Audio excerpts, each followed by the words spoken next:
tá misturando tudo. São 3 tipos aí. Eu que estou misturando? Você está misturando tudo. Tá certo. Tá, vamos lá. O primeiro tipo, vou citar de novo. O primeiro tipo, os homoafetivos, tá? Nasceram assim. O segundo tipo, podem ser os transexuais. Eu não estou falando que são. Podem ser, dar ali a margem para Jesus dizer assim, olha, eu estou colocando isso aqui para que lá no futuro vocês possam incluir os LGBTQIA+.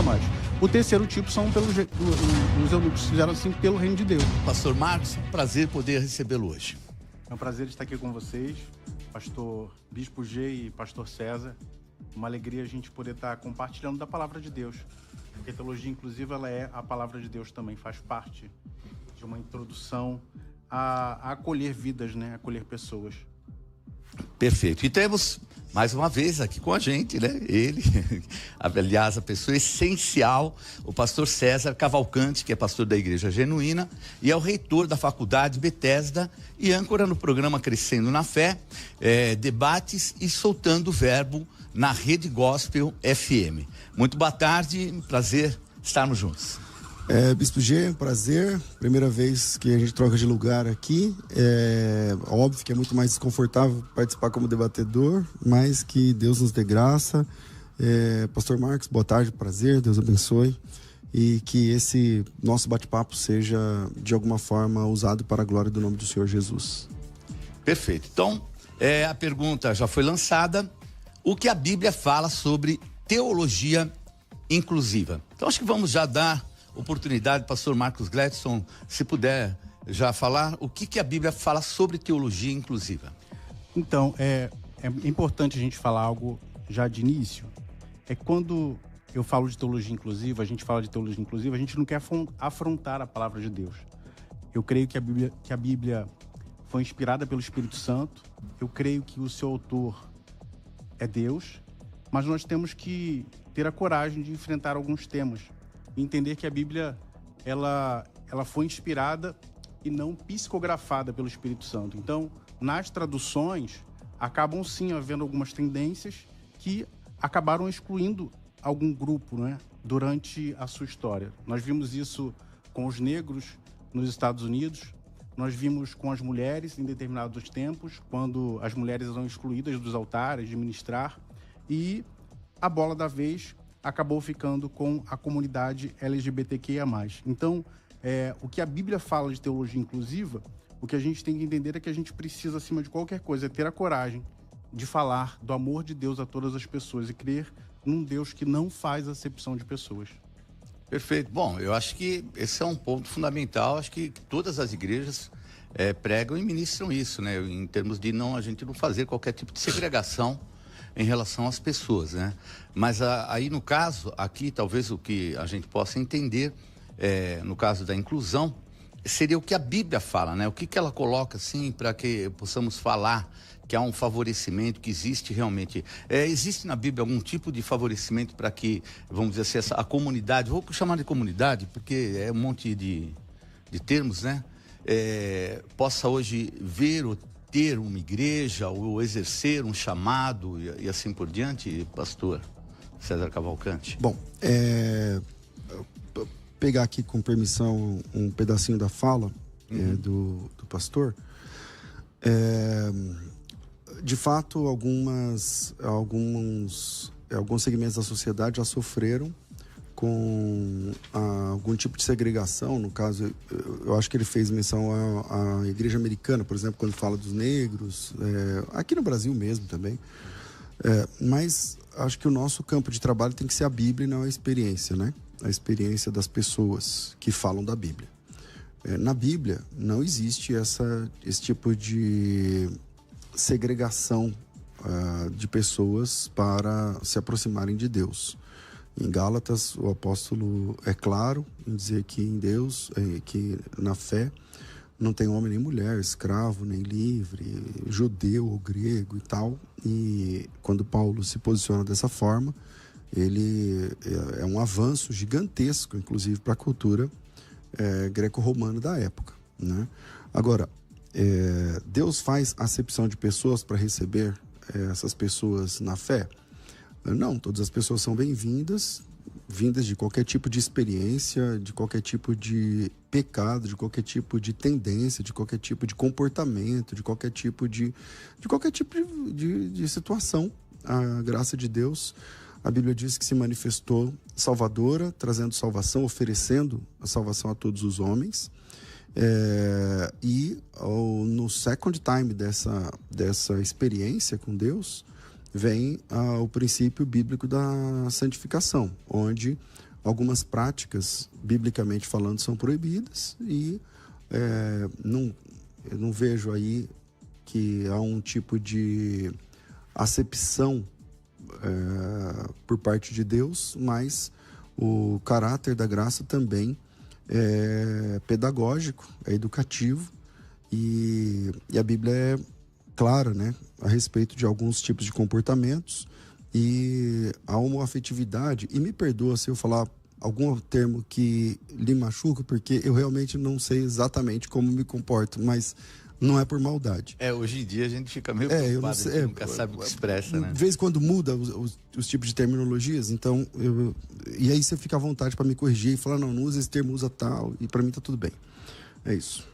Perfeito. Agora, eu percebi aqui, né, até pelo o seu currículo, que você é assessor jurídico da Comissão de Defesa, a Comissão de Direito Homoafetivos.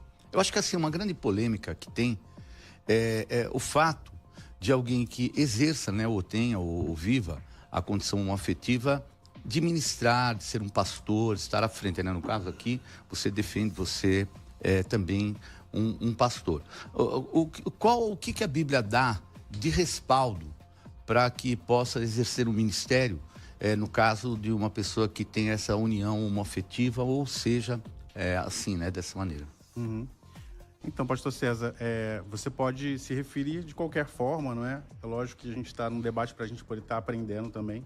Eu também quero aprender como eu me refiro da forma certa, entendeu? Compartilhar. Bom, a Bíblia, na verdade, nunca condenou a homossexualidade. A Bíblia nunca condenou a homoafetividade. E quando a gente fala de homoafetividade, o que é? É uma variação normal da sexualidade humana.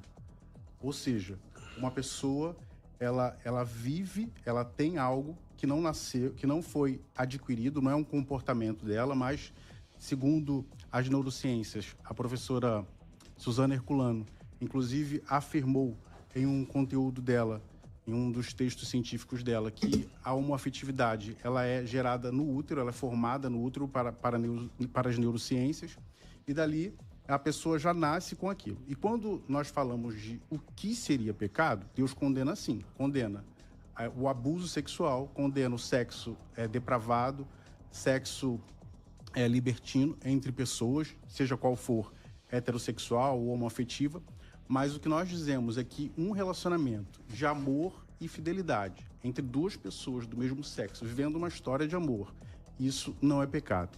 E aí você fala assim, mas na Bíblia, como o bispo G acabou mencionando sobre a questão da Bíblia falar, não é? E aí a gente vê alguns textos, por exemplo, da Bíblia. Eu trouxe aqui hoje a Bíblia de Jerusalém, né? Hoje a Bíblia de Jerusalém é a Bíblia do mestrado, doutorado no Brasil e em outros países do mundo, como uma Bíblia autorizada em relação aos seus textos. E aí havia já uma discussão já antiga sobre a questão do que foi inserido na Bíblia. Na verdade, em 1433, colocaram a palavra sodomita e efeminados nesse texto de 1 Coríntios 6,9. Até então, já foi masturbadores, é uma palavra assim muito imprecisa. E aí depois, até Bíblias recentes colocaram homossexuais e depois homossexuais ativos e passivos. Bom, a Bíblia de Jerusalém, por exemplo, ela fez um acerto nessa passagem. E aí lá, 1 Coríntios 6,9. Então não sabeis que os injustos não herdarão o reino de Deus. Não vos iludais, nem os devassos, nem idólatras, nem adúlteros, nem depravados. Aí no lugar de sodomitas e efeminados colocou, nem depravados e nem pessoas de costumes infames. Então a Bíblia com um texto autorizado. Se a gente for também no grego, eu estudei todos esses textos no grego, no hebraico, muito conteúdo eu tenho em relação a essas terminologias, e realmente não há ali a palavra nem sodomita e nem efeminado. Isso aí é um dos textos, por exemplo, que autorizam, por exemplo, a gente dizer que houve uma manipulação bíblica para excluir os LGBTQIA+, do reino de Deus. Então, se a gente for nos 7 versículos mais usados contra os LGBTQIA+, todos eles têm uma explicação lógica e todos eles vão se voltar para a questão da depravação sexual, sempre envolvendo abuso, sempre envolvendo idolatria sexual, sempre envolvendo questões nesse ponto, e não o amor entre iguais, infidelidade e respeito. Mesmo porque Gálatas 6,9 diz que contra o amor não há lei, não há proibição contra o amor.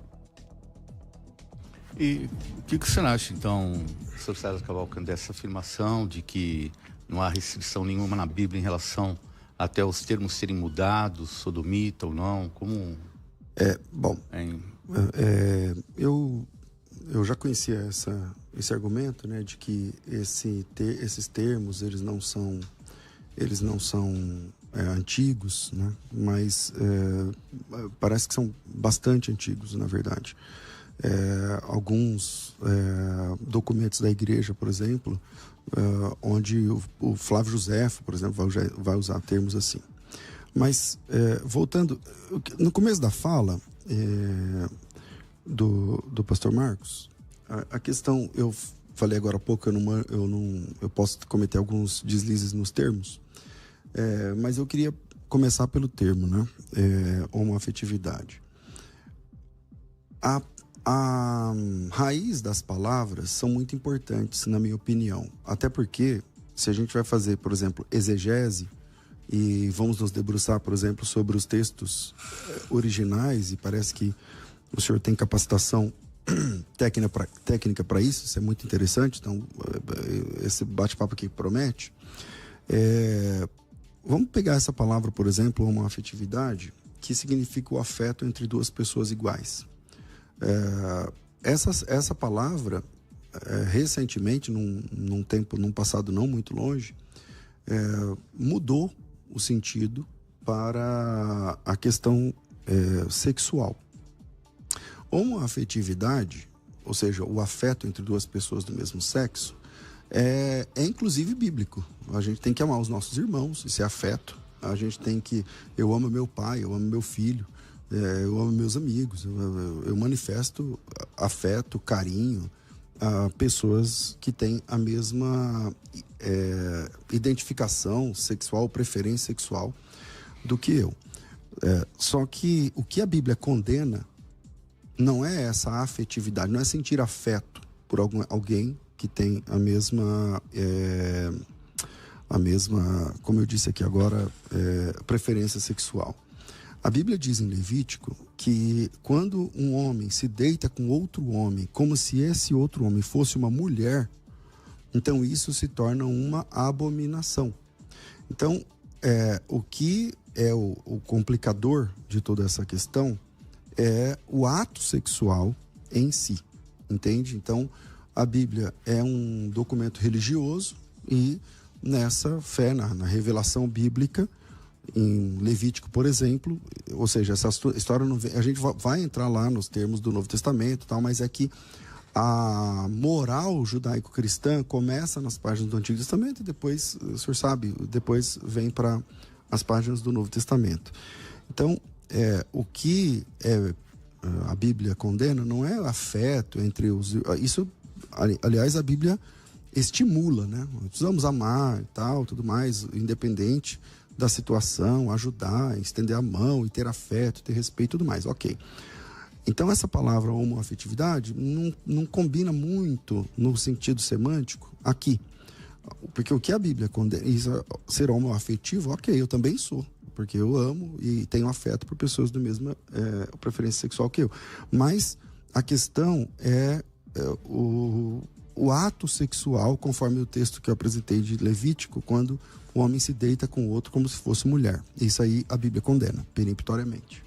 Perfeito. E até no caso do amor, né, se a palavra, se não me engano, é a palavra, que é uma palavra totalmente diferente do amor de homem e mulher, né, o ágape, né, ou filéu, que são dois tipos de amor que não é de homoafetividade no contexto sexual, né, vamos colocar assim. Acho que... Então, existem algumas questões que são importantes da gente poder esclarecer, não é? Primeiro, né, no Levítico, por isso que é importante a gente conhecer os originais. Lutero, inclusive, disse que a inspiração bíblica ela está no original, não só nas traduções. Tem aquele jargão italiano, né, tradutor e... Isso é verdade, tradutor, né? Isso é verdade. Todo tradutor é um traidor. Eu falo algumas línguas, a gente sabe, a gente pode manipular as línguas com muita facilidade para aquilo que a gente deseja. Até sem intenção, inclusive. Até sem intenção. E aí, por exemplo, Levítico 18, 22 e o 20, 13, a palavra abominação que foi colocada lá é, na verdade, a palavra toevá. E a palavra toevá, ela significa idolatria cultual. Então, um homem se deitar com outro homem é o quê? Uma idolatria cultual. E aí, quando a gente vai na cultura da época, a Bíblia deve ser estudada junto com a sua cultura da época. A gente vê algo que acontecia lá. A cultura cultural de Canaã era o quê? Homens fazerem práticas sexuais com outros homens no sentido de prestarem idolatria sexual a outros deuses. Era muito comum, tinha vários deuses que se fazia isso, os templos que aconteciam isso lá eram muito comuns. A gente vê alguns reis de Israel, por exemplo, Asa tirou os prostitutos cultuais do templo. Por quê? Porque havia essa prática. Então, quando esse texto fala sobre isso, é no sentido de não praticar idolatria cultual e não o amor, quando a gente fala de amor entre duas pessoas do mesmo sexo. Por quê? É claro que Deus ia condenar pessoas indo adorar outros deuses para que pudessem ter os deuses de fertilidade, para que tivesse uma colheita bem abençoada, né, por esses deuses, fosse prestar cultos a outros deuses. E quando Israel chega em Canaã, Deus fala, olha, eu não quero isso, eu não quero esse tipo de condição ou de prática dentro de Israel. E lembrando que o mesmo livro que fala sobre isso, 18 e 22, é o mesmo livro que a gente faz muitas coisas hoje. Por exemplo, Levítico 11, 7 e 8 diz que comer carne de porco é pecado. Levítico 11, 12 diz que comer marisco é abominação. Levítico 18, 19 diz que não pode ter contato com mulher durante o ciclo menstrual. E a gente toca em mulheres, a gente não sabe quando elas estão ou não durante o ciclo menstrual. Levítico 19, 19 diz que não pode plantar dois tipos diferentes de alimento numa mesma plantação. Levítico 19, 27 diz que a maioria diz que as pessoas não podem cortar o cabelo. E muitas vezes os homens, por exemplo, né, vão lá e acabam cortando o cabelo, as mulheres cortam o cabelo, fazem barba. Levítico 21, 16 diz que não pode se aproximar do altar se tiver um defeito físico. Né? Por exemplo, a maioria dos pastores usam óculos, então é um defeito físico. É um defeito físico. Então, quer dizer, pode ou não pode entrar no altar. Então, por que umas partes da Bíblia são selecionadas e outras partes não são selecionadas? Sempre quando há o interesse de excluir um grupo de pessoas e até mesmo os LGBTQIA+, nesse caso, essa comunidade que a gente tem aí. Bom, vamos lá. Primeiro, a informação do texto da palavra toevá, né, que o senhor citou aí, com todo respeito, ela não é precisa. Porque essa palavra, pastor, ela sempre significa abominação. Sempre.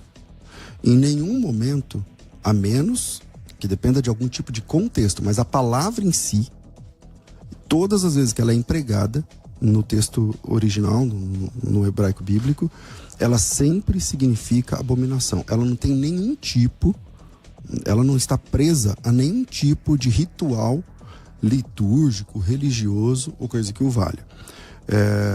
Para isso... Todas as vezes, pastor, que ela se refere no Antigo Testamento, elas estão ligadas à idolatria cultual. Tá, então vamos lá. Eu apresentei Levítico 20, 13. Se você for ver lá, você vê idolatria cultual sempre. Ok, então ficou fácil.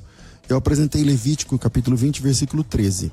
O texto diz assim: se também um homem se deitar com outro homem como se fosse mulher, ambos praticarem coisa abominável, serão mortos. O seu sangue cairá sobre eles.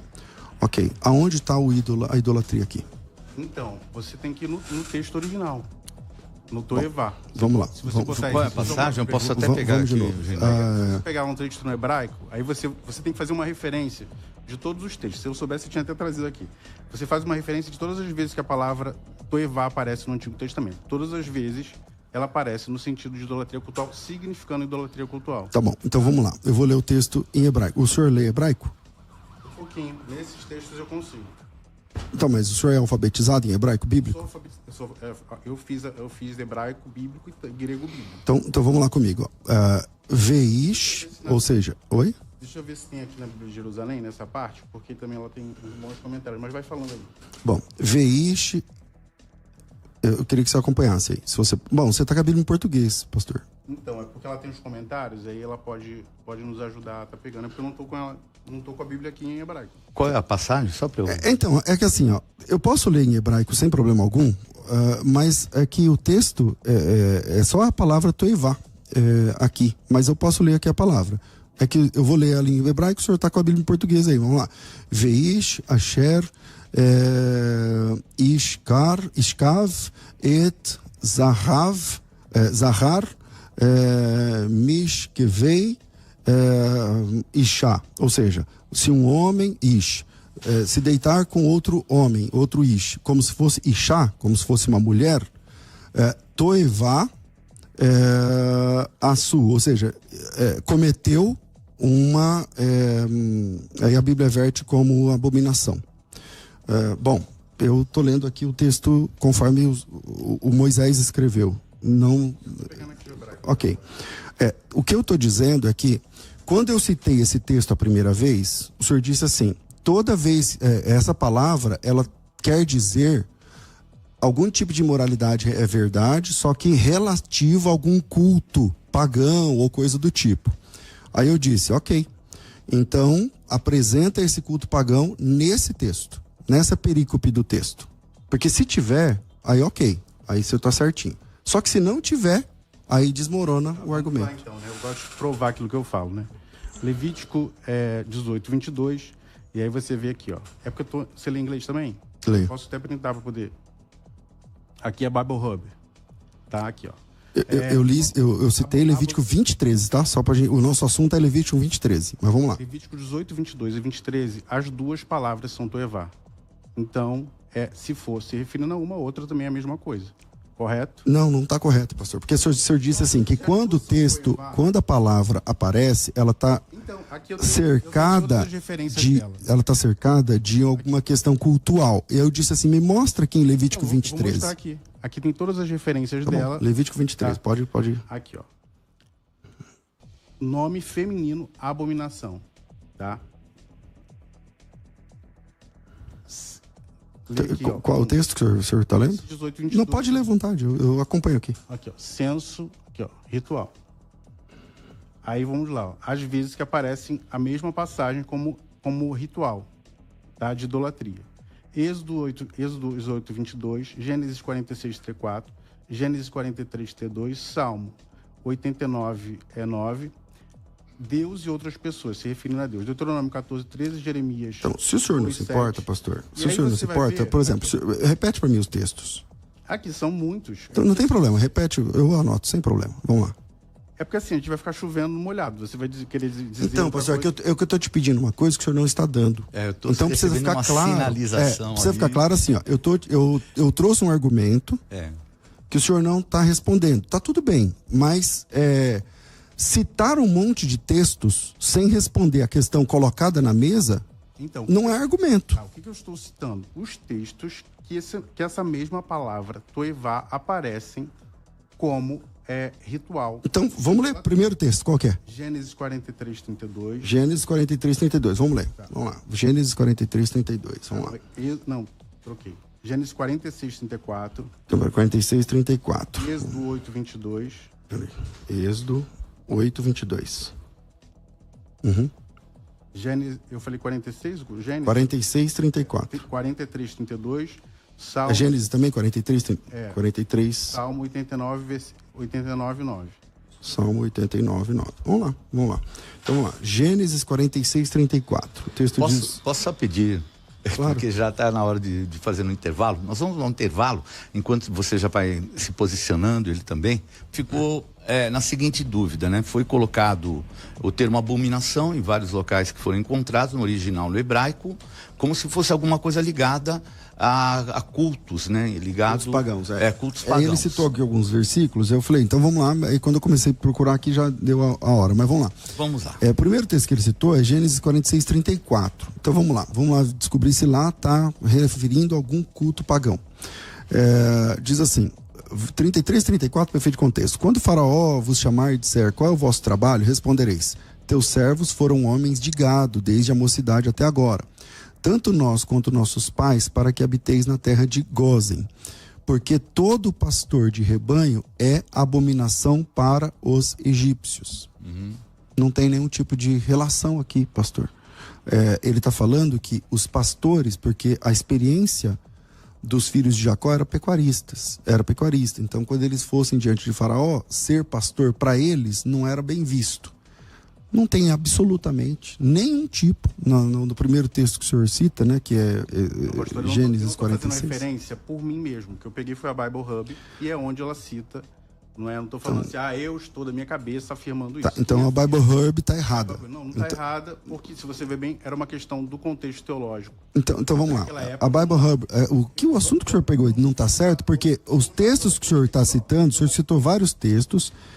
Eu posso ir um por um, sem problema algum. Só que eles não dizem o que o senhor está dizendo. Então, só citar textos avulso não vai ganhar o debate. Entendeu?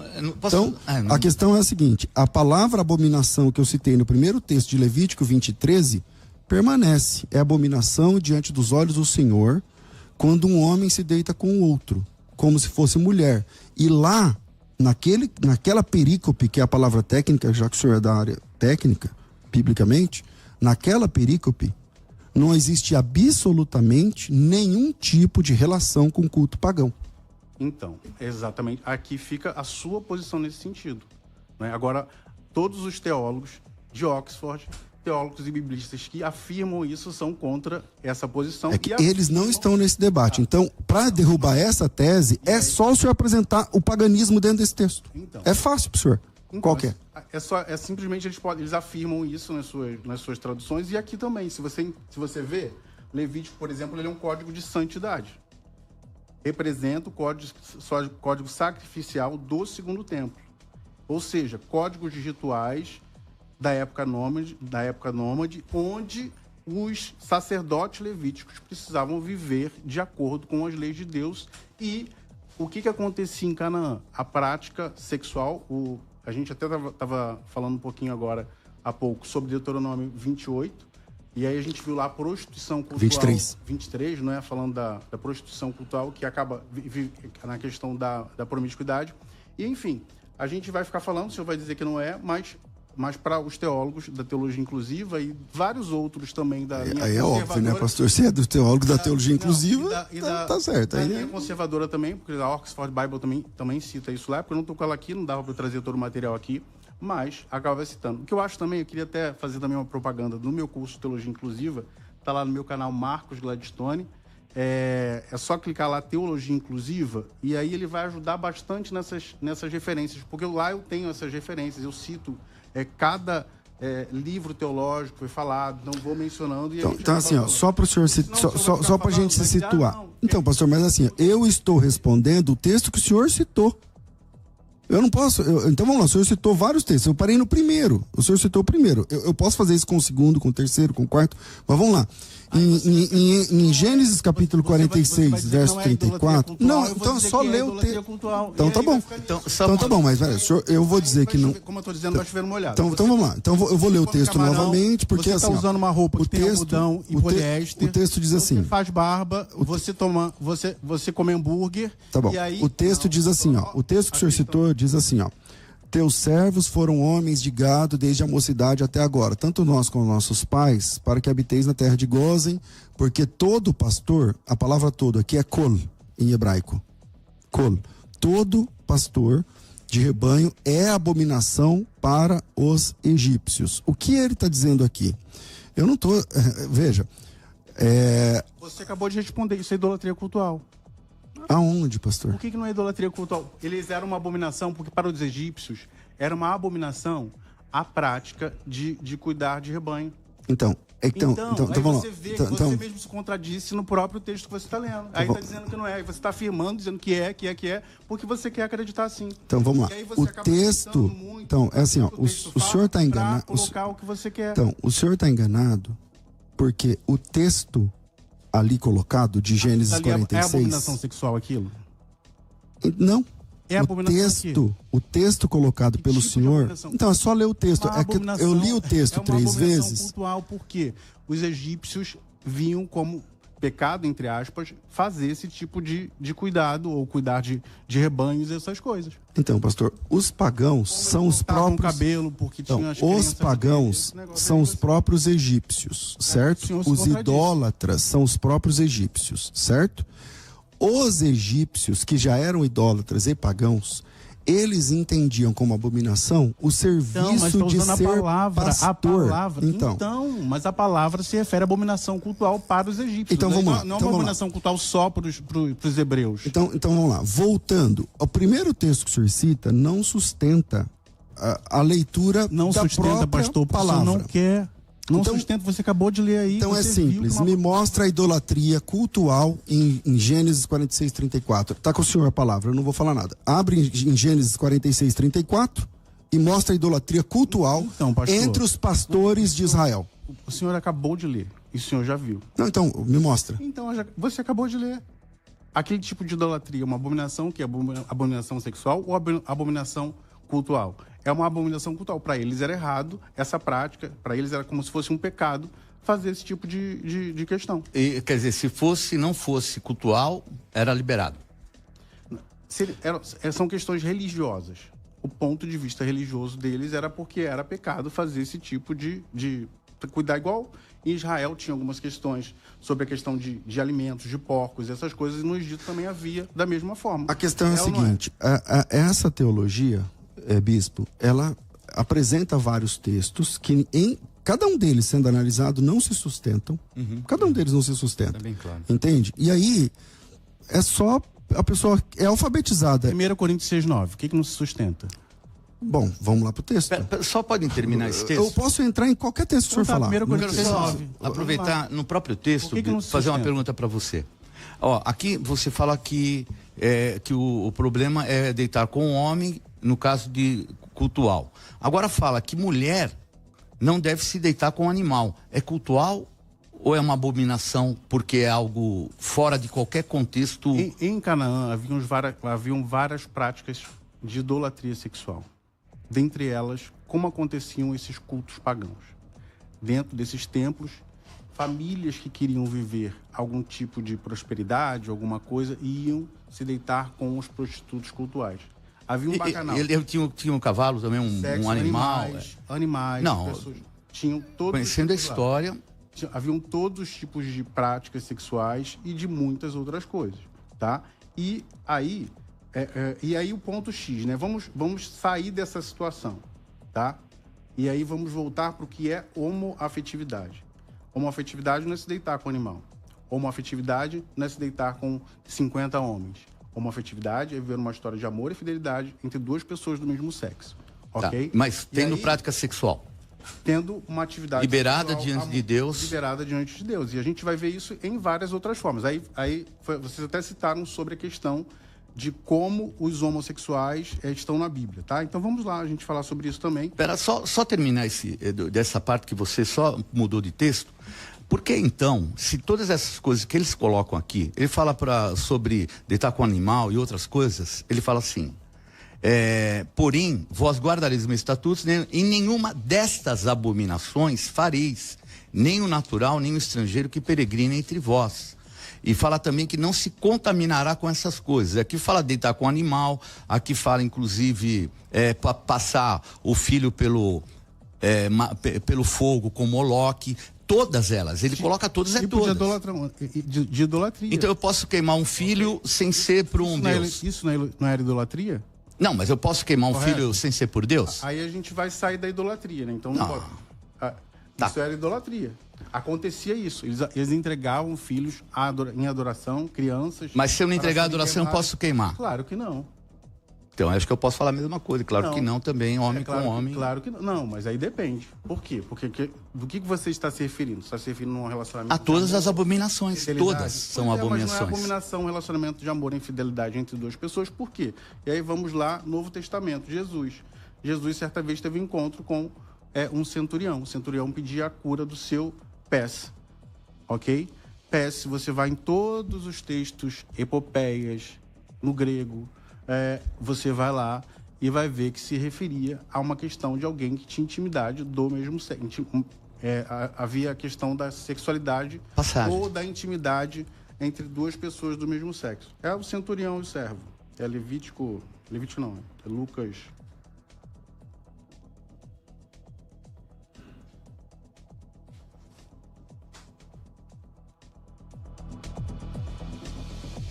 E aí, se vocês forem lá, aí o centurião Mateus 8.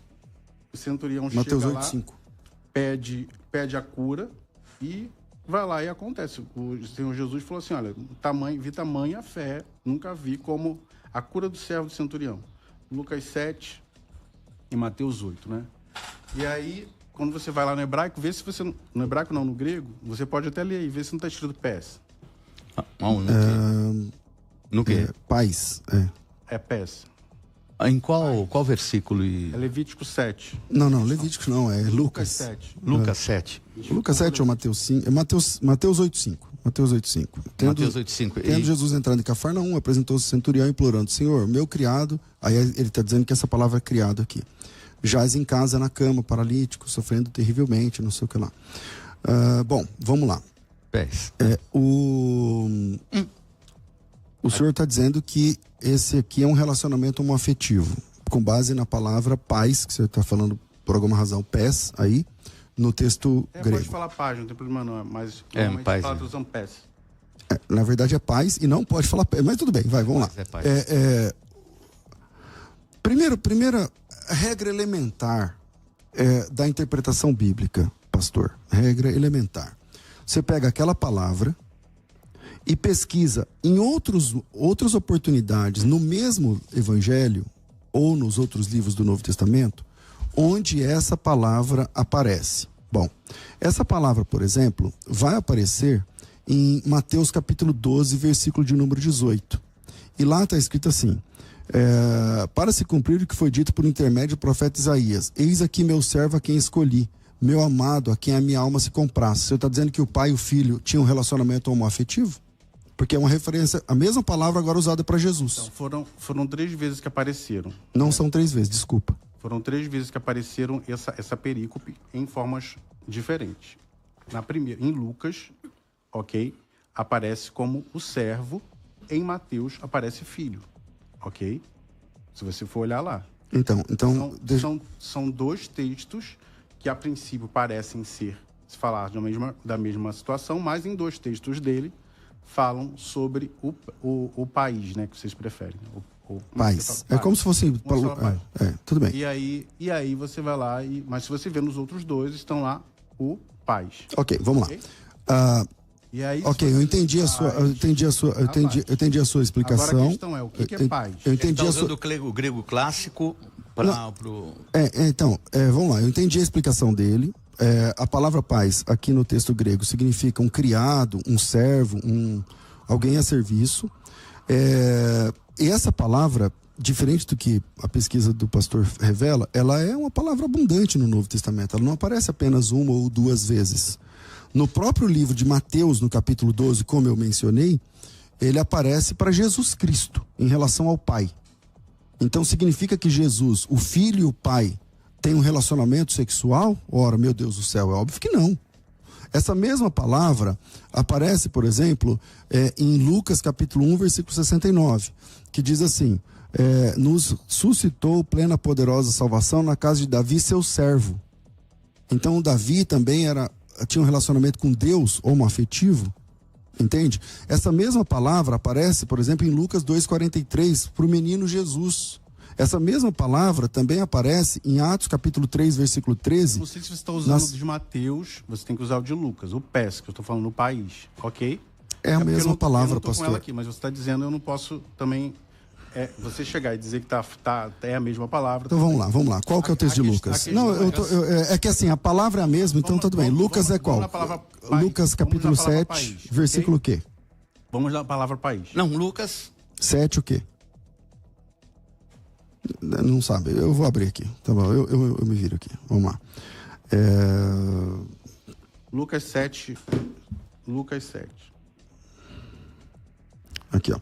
Jesus, concluído, o servo de um centurião. Aqui aparece, por exemplo, se a palavra servo do centurião, a palavra aqui nem é essa, é doulos. É doulos. Tá, e doulos aqui no grego é escravo. Continua lendo aí. Tá bom. E este a quem muito estimava, estava doente quase à morte, e ouvindo a respeito de Jesus, enviou-lhe os anciãos e tal, para curar o seu doulos, seu servo de novo. Estes chegaram-se a Jesus com instância, dizendo: ele é digno que faças isso, porque é amigo do nosso povo, edificou a nossa sinagoga. Jesus foi com eles, perto da casa do centurião, enviou-lhes amigos. É melhor o senhor falar qual é o texto, pastor, porque eu vou ler aqui. Lá. Você falou 2 vezes doulos, não foi? Sim. Servo.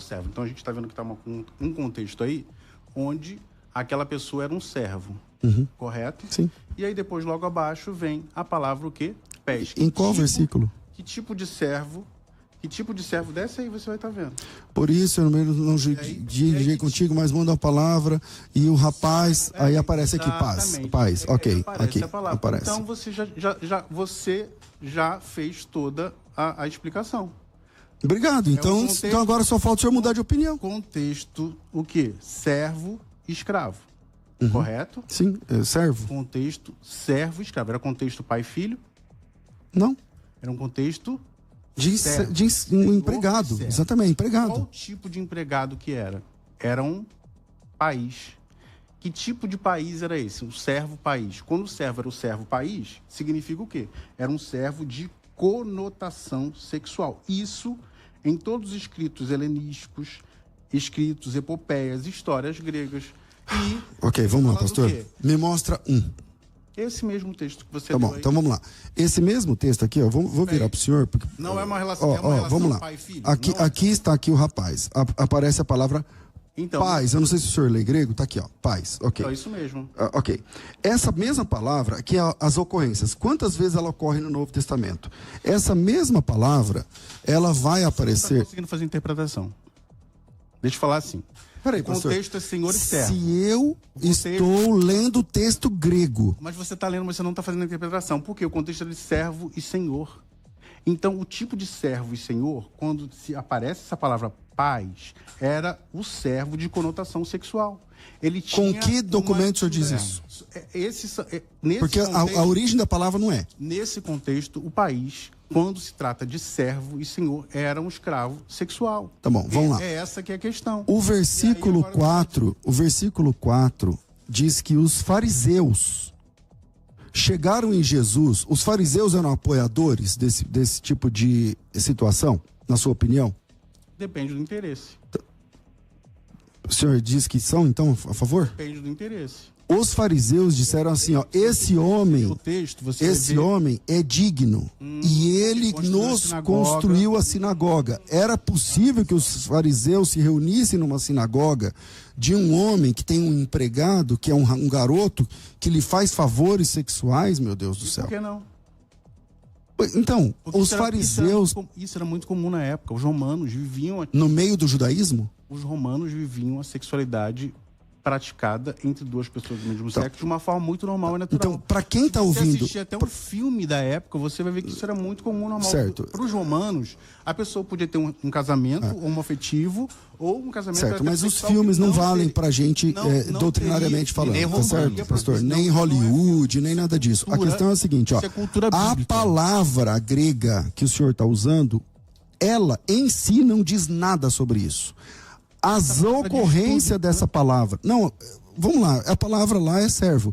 As ocorrências dessa palavra em todos os outros textos, são mais de 40.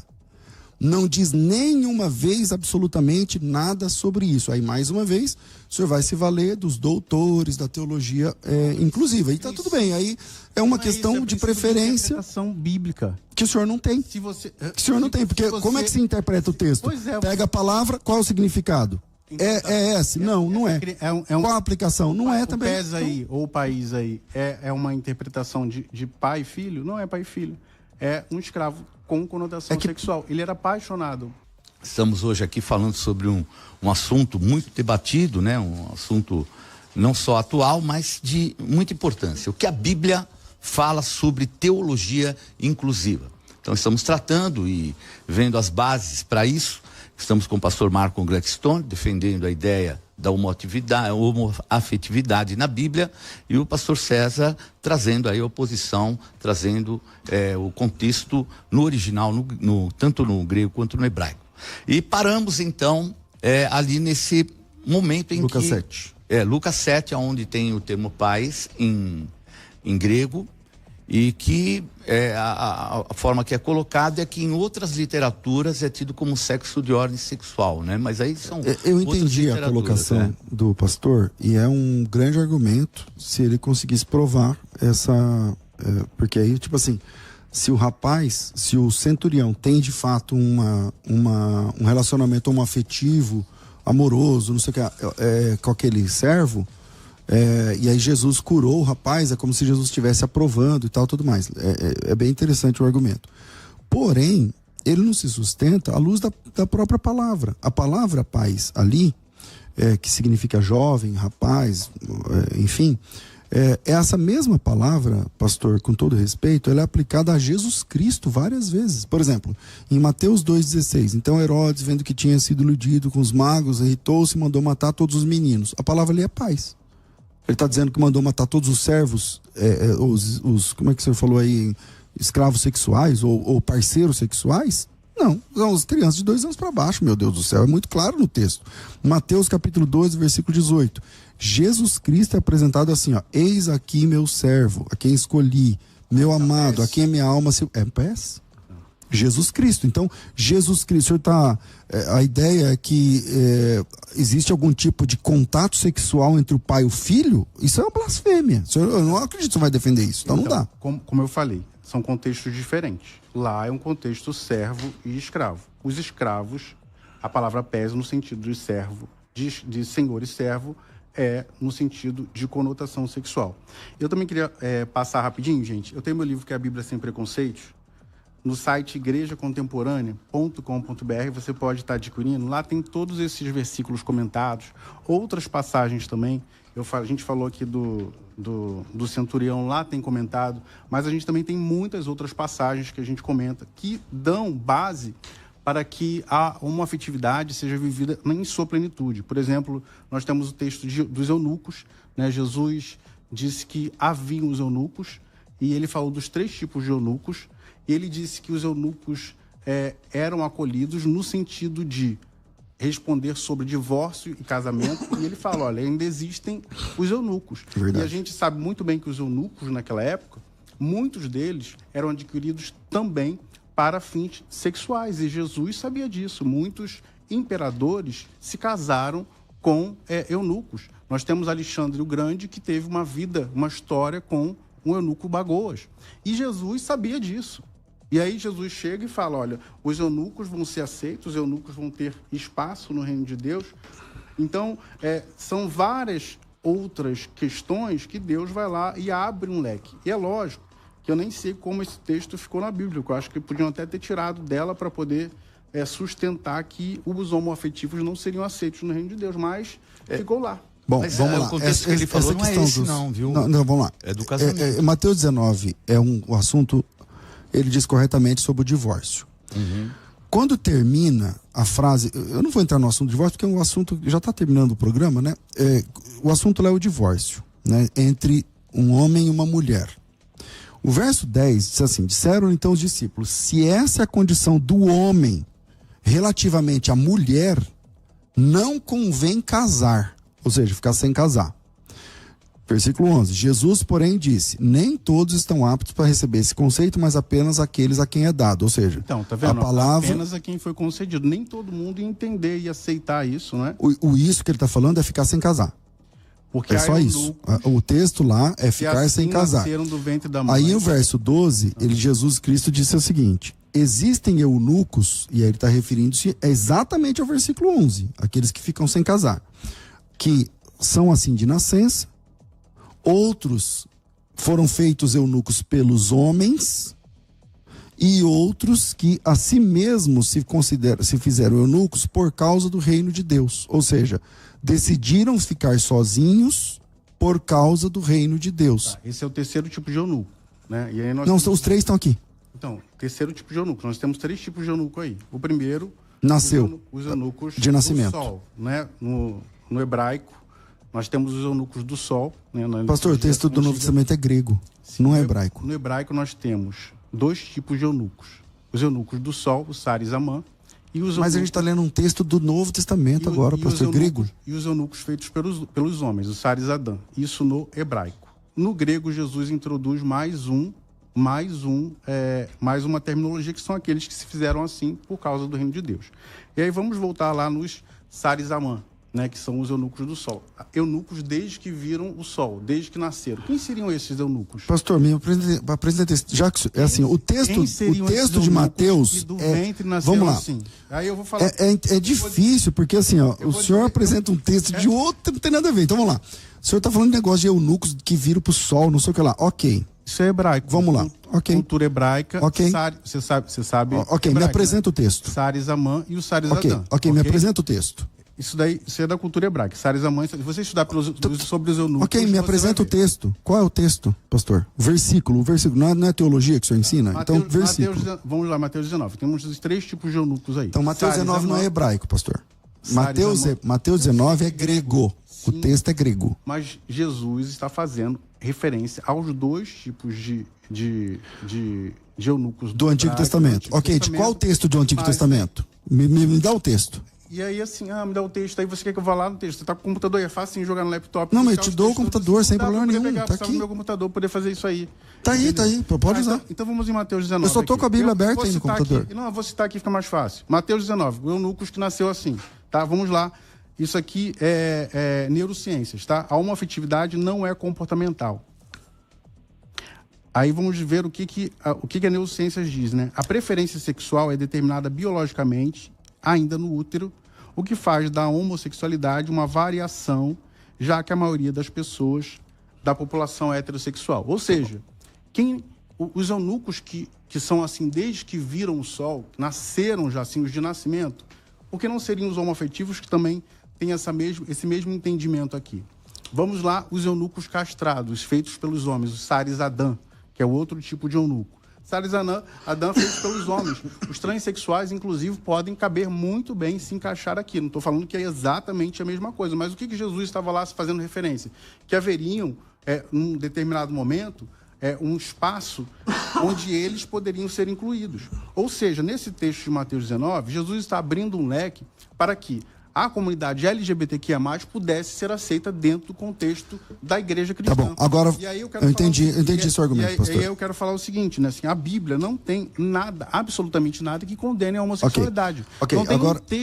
um texto que não tenha sido manipulado ou com uma teologia deturpada para que fizesse com que as pessoas acreditassem que os homossexuais fossem condenados. Ok, agora, pastor... Amor e fidelidade. Ok, agora vamos para a Bíblia. E não neurociência, não sei o que lá. 19 na Bíblia. Em Mateus... Então, mas Mateus 19, o senhor cita o texto, que é grego, e se vale de uma palavra hebraica, que o senhor está dizendo que é essa palavra, que tem a ver com eunuco, não sei o que lá, que nunca viu o sol. Quando você estudar essas passagens no hebraico... Mas as passagens que o senhor não me dá? Então, as passagens que o senhor não me fala? Depois essas? Faz o meu curso, entra lá, é Marcos Gladstone no YouTube, tá lá Teologia Inclusiva. Então, se o senhor é o professor, por que o senhor não fala o texto? Esse tema, eu de cabeça agora não vou poder falar. Tá bom, então se o senhor não sabe de cabeça, não dá para falar. Entendeu? Então vamos lá. O texto de Mateus capítulo 19 diz assim, ó, palavras de Jesus: há eunucos de nascença. E a palavra eunuco aqui é grega, eunuchos, que tem a ver com a pessoa que tem fica eunucos. Sem marido, sem esposa, no caso aqui sem esposa e tudo mais. Outros foram feitos assim pelos homens. Os castrados. Como é que uma pessoa se torna homossexual por causa dos homens? Explica pra mim. Se essa palavra aqui significa homossexual... Eu não tô falando que essa palavra significa homoafetivo. O senhor disse que é homoafetivo. O senhor vai voltar atrás? Eu estou dizendo que esse texto, ele insere no contexto bíblico uma visão de que os homoafetivos podem ser aceitos. Por quê? Tá, mas se é eunuco, se o senhor deve defender em cima da palavra eunucos, como é que um homoafetivo se torna um homoafetivo feito pelos homens? Explica para mim. Ponto 1, são 3 tipos, né? Então vamos lá, os eunucos do sol, os eunucos de nascimento. Que o senhor não está mostrando o texto lá, tá tudo bem, ok. Eunucos de nascimento, tá? Eunucos de nascimento. os homoafetivos. Tá. Por quê? Porque eles já nasceram assim do útero. Tá? Cujo texto o senhor não apresenta, que tem que fazer seu curso, eu entendi. Agora o segundo, eu o segundo acho tipo. que o senhor deveria fazer, porque aí o senhor vai poder ter uma visão mais Isso, aberta exatamente. pra isso. Quem que fizer seu curso, eu mostro esse E texto aí, que o senhor não consegue lembrar. E aí, O segundo tipo E aí o segundo tipo. foram feitos pelos homens. Pelos homens, eram os castrados. A gente Esses não são mais homossexuais? Vamos lá na história dos castrados. Os castrados eram objeto sexual, objeto de desejo de muitos homens naquele tempo.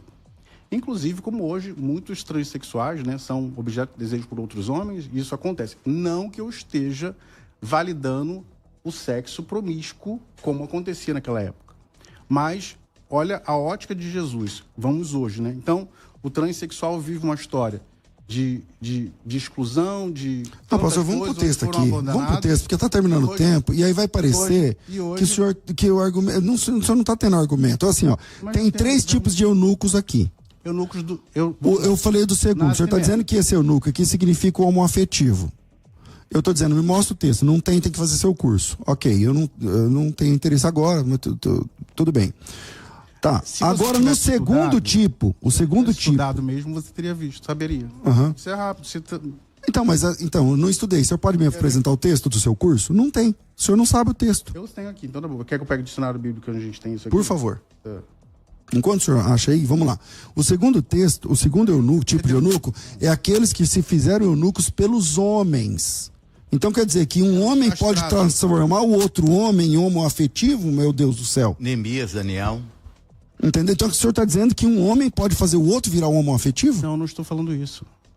Então desmonta seu argumento, meu amigo. Os transexuais nem sempre são homoafetivos. Tá, o terceiro é aquele que se torna homoafetivo por causa do reino de Deus? Agora você pulou, né? Vamos lá pro segundo. Eu só pulei porque o senhor não tem o argumento do segundo, o senhor tem que fazer seu curso, não sei o quê. Não, nem todo transexual ele é homoafetivo, tá? O transexual ele pode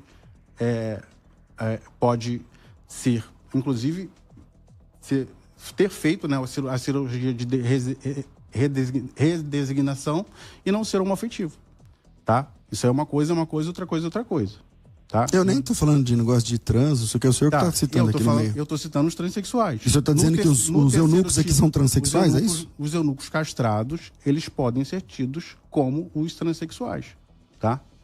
Isso, para mim, fica muito claro, exatamente porque eram pessoas que tinham a genitália retirada, enfim, como hoje também tem, viviam práticas sexuais com os senhores, não é? Então, é muito comum isso. Então, Jesus está abrindo o leque aqui para poder acolher esses daí, que são os transexuais. E alguns se tornam trans por causa do reino de Deus também? Não. Que é o terceiro? Você está misturando tudo. São 3 tipos aí. Eu que estou misturando? Você está misturando tudo. Tá certo. Tá, vamos lá. O primeiro tipo, vou citar de novo. Primeiro tipo, os homoafetivos. Tá? Nasceram assim. Segundo tipo, podem ser os transexuais. Eu não estou falando que são. Podem ser, dá ali a margem para Jesus dizer assim, olha, eu estou colocando isso aqui para que lá no futuro vocês possam incluir os LGBTQIA+. O terceiro tipo são os eunucos que fizeram assim pelo reino de Deus. Pelo reino de Deus, são, como Paulo foi, não estou dizendo que eles são homoafetivos, né? Mas como Paulo foi, como outras pessoas vivem pela fé e não querem ter o casamento. Bom, entendeu? Tudo isso somente na literatura e no curso do pastor, e na literatura homoafetiva, e da teologia inclusiva, a Bíblia Oxford é que vai tratar... Não fala. A Bíblia Oxford não fala isso aqui em Mateus 19. Quer ver? A Bíblia Oxford, se você pegar aí, tem a Oxford Bible aí? Tem. Então, se você falar no texto de 1 Coríntios 6:9... Não, peraí, pastor, nós estamos discutindo Mateus ou 1 Coríntios? Porque em Mateus não fala. Tá. Se você pegar 1 Coríntios 6:9 lá na Bíblia... Ok, pastor, mas nós estamos em Mateus, certo? Vai dizer nós estamos em Mateus até agora, certo? Mas aí eu cito o argumento, você quer pular para outro. E aí na Bíblia... Eu que estou pulando para outro? Tá bom, nós estamos trabalhando em Mateus, o senhor quer que vai para Coríntios, e eu estou sendo acusado de pular para outro? Você está falando que os textos... É isso mesmo? Você está falando que os textos que eu estou citando são apenas na minha cabeça... Não, pelo contrário, nós estávamos discutindo Mateus 19, o senhor disse que na Bíblia Oxford diz não sei o quê. Eu falei, olha... A Bíblia Oxford não diz isso. Eu falei o quê? Quer que eu abra aqui? O senhor diz assim, abre em Coríntios. Não, peraí. Em Coríntios é outro assunto. Vamos lá. O que eu estou falando é que não é uma coisa só da minha cabeça. Existem teólogos de Jerusalém. Da teologia inclusiva, claro. Teólogos da CNBB, por exemplo, a CNBB, a nova, acabou de postar lá que sodomita não se refere a homossexuais. no seu glossário. Se você abrir a Bíblia aí, no glossário da CNBB, bom, você vai ver que ela diz... A gente pode discutir o texto sodomia, mas não é o momento agora, tá certo, pastor? A gente está trabalhando Mateus 19. Em Mateus capítulo 19, Mateus 19 o senhor está pulando do texto e aí ainda acusa a mim de fazer o que o senhor está fazendo. Quer dizer, então... Fica não complicado. haver união. É para não haver união. Exatamente. Então fica claro. Quem quiser entender tem que fazer o curso do pastor e tal, tudo mais. E é isso aí. Assim, a Bíblia Oxford, ela cita vários textos que usam contra os homossexuais. Ela afirma que sodomita foi erroneamente colocado lá. A CNBB, em sua última Bíblia, colocou lá que sodomita não se refere a homossexuais, que foi uma má interpretação. A Bíblia de Jerusalém, ela fez um reparo lá em 1 Coríntios 6,9, como eu mostrei. Teólogos do mundo inteiro, John Bosnan, uma sumidade, ele fez um livro recente e colocou vários tipos, recente não, já tem um tempo já, e que até o século, até a Idade Média, haviam relacionamentos e bênçãos para casais homossexuais no seu livro. Então, não é só uma coisa que vem na minha cabeça, ou do meu curso, ou tudo mais. O que eu falo do curso é porque a pessoa vai poder entender melhor, não num debate. Então, né, assim, só quero deixar claro a todos os ouvintes, incluindo os homoafetivos ouvindo a gente, que a teologia bíblica é a do texto bíblico e não a do que as pessoas falam do texto bíblico. Toda vez que ele apresentou uma palavra, vamos para o texto original e vamos para as ocorrências daquela mesma palavra, ocorrências dentro do mesmo texto. Essa é a teologia bíblica. Então, se você quer conhecer... O que são os eunucos, então? Eu apresentei... o que são os eunucos. Eu não falei agora há pouco, não, pastor? Você não falou. Então vamos voltar no texto. Não fala o que são os eunucos, então. Vamos embora voltar no texto. O texto diz que quando Jesus diz... O que são os eunucos? Eu vou explicar sem problema nenhum. Sem problema nenhum. Jesus Cristo diz, os apóstolos disseram, então não convém casar. Não. O homem não tem mulher. Jesus disse assim, aqueles que podem receber essa palavra, recebam. Quem não pode, não recebe. Então, na sequência, Jesus disse, há eunucos, os solteiros, que são assim de nascença, não tem aptidão sexual. Isso. Seria até assexuado. É aquele que é sozinho. O eunuco, nesse texto aqui, é o sozinho. Há aqueles que foram feitos pelos homens, que foram castrados, porque foram castrados. E há outros que foram feitos pelo reino de Deus. Essa é a interpretação bíblica. O senhor está dizendo que o eunuco é o homoafetivo. E tem 3 homoafetivos. Aquele que nasce quando vê a luz do sol já é homoafetivo. Segundo, aquele que foi feito olha o que o senhor chegou a dizer, transexual por causa dos homens, e em terceiro lugar, aquele que virou homoafetivo por causa do reino de Deus. Isso é uma blasfêmia. Tá, então, mas o que são então os eunucos? Você não consegue... Assexuados. Tá certo, é o que eu acabei de dizer. Quem está ouvindo o programa entendeu o que eu disse. Talvez o senhor não vai entender e tá tudo bem. Então por que os eunucos tinham vida sexual ativa? Tá tudo bem, pastor. Tá tudo bem. Os eunucos tinham vida sexual ativa, pastor. Isso está claro. Isso está claro. Os castrados tinham vida sexual ativa. Isso está claro. Ele não usa a Bíblia. Ele não usa a Bíblia. Agora a Bíblia precisa ser interpretada. Tá bom, me mostra um texto de um eunuco tendo relação sexual. A Bíblia precisa ser interpretada à luz da cultura da época. Tá certo. Então, se eu usa a cultura, a gente fica com a Bíblia. Infelizmente, nós chegamos ao final. Então, as suas últimas considerações, assim, de forma um pouco breve, já estamos em cima do tempo, pastor Carlos. A minha? Isso. Então, gente, hoje eu vou estar na Igreja Contemporânea do Tatuapé, aqui na Avenida Celso Garcia, 3625. Eu quero convidar você para estar lá hoje às 20 horas. Você que é de Rio de Janeiro, São Paulo, Minas Gerais e Bahia, pode acessar o nosso site igrejacontemporânea.com.br. Lá tem os endereços das nossas igrejas. Você também pode acompanhar os nossos cultos online pelo YouTube Igreja Contemporânea. Foi um prazer estar com todos vocês aqui. Obrigado, Bispo G, Pastor César, que Deus abençoe e que a semente tenha sido lançada. Venha visitar e conhecer a Igreja Contemporânea e ver que você aceita do jeito que você é. Você não vai precisar mudar a sua orientação sexual, você não vai precisar deixar de ter uma vida enganando a si mesmo, né? Dizendo que não é aquilo que você é, e Deus vai estar te abençoando. Desculpa. Eu também quero agradecer. Como eu disse no começo, não quero ser indelicado, mas o calor do debate não é contra a pessoa, mas é a questão do argumento. Um grande abraço a todos. Minha rede social é @César Cavalcante, mas meu nome começa com S, só para complicar a vida de todo mundo. Então, SEZAR, César Cavalcante. Me acha aí nas redes sociais. Tamo junto. Obrigado.